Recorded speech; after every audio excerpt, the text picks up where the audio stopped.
Fala galera do canal da Pangaea, no vídeo de hoje falaremos sobre a terceira fase da industrialização brasileira. Então vamos lá.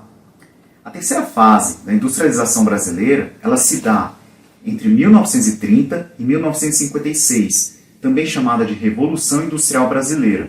Em 1930, a Revolução ela afastou do poder as oligarquias tradicionais que representavam os interesses agrários e comerciais. Getúlio Vargas ele adotou uma política industrializante, a substituição de mão de obra imigrante pela nacional, formada pelo Rio de Janeiro, São Paulo e o Nordeste.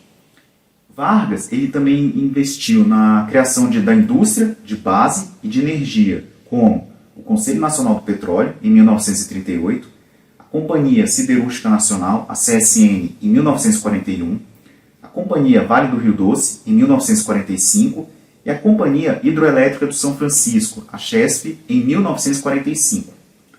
O mercado consumidor, o êxodo rural, e devido à crise do café, ela aumentou a produção urbana responsável por constituir um mercado consumidor e de mão de obra.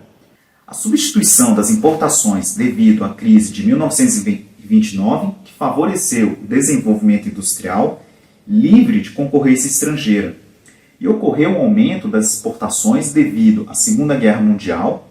As indústrias elas foram criadas desde a Primeira Guerra Mundial, onde fazem apenas a montagem de peças produzidas e importadas do exterior. Elas são subsidiárias das matrizes estrangeiras. E no início da Segunda Guerra Mundial, o crescimento ele diminuiu porque o Brasil não conseguia importar os equipamentos e as máquinas que precisava. E isso ressaltava a importância de possuir uma indústria de bens de capital. E ao final da guerra já existiam indústrias com capital e tecnologia nacionais, como a indústria de autopeças. De 1939 a 1945, o período da Segunda Grande Guerra, ele é caracterizado por um superávit que promoveu um crescimento de 8,9% de 1946 a 1978. Entre 1940 a 1949, ocorreu a substituição da indústria de bens de consumo pela indústria de base. Em 1946, ocorre o início da produção de aço da CSN, da Companhia Siderúrgica Nacional, em Volta Redonda, no estado do Rio de Janeiro. Em 1950, alguns problemas de grande importância dificultaram o desenvolvimento industrial, como a falta de energia elétrica, a baixa produção de petróleo e a rede de transporte e comunicação que eram deficientes. No segundo governo Vargas, entre 1951 a 1954, nós tínhamos projetos de desenvolvimento baseados no capitalismo de Estado por meio de investimentos públicos, como o Instituto Brasileiro do Café, o IBC, em 1951, e o BNDES, subsídios para Juscelino Kubitschek lançar o seu plano de metas, ainda que um elevado custo de internacionalização da economia brasileira.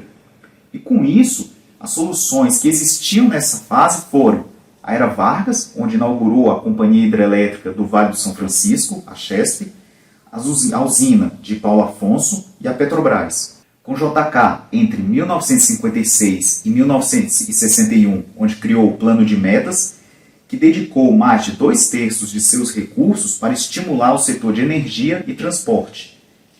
Houve um grande crescimento da indústria de bens de produção, que cresceu 370% contra 63% da de bens de consumo.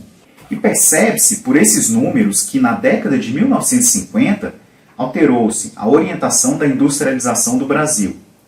A Instrução 113 no governo de Café Filho permitia a entrada de máquinas e equipamentos sem cobertura cambial, sem depósito de dólares para aquisição no Banco do Brasil.